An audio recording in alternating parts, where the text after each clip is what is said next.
Вот так идет строительство, Толик. Гильшот.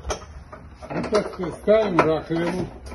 Вот здесь гидромассажем, с вибрацией, со всеми делами. С туалетом. Как его, с этим бойлером. Ай, какая комната будет.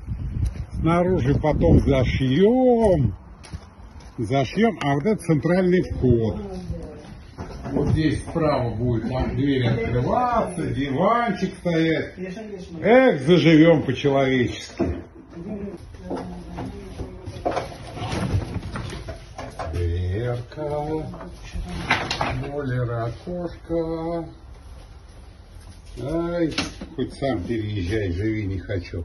Да, Гильшот? Да. Если все для Толика. Все для Толика. Толик улыбается. Тонированные копченые стекла. Да.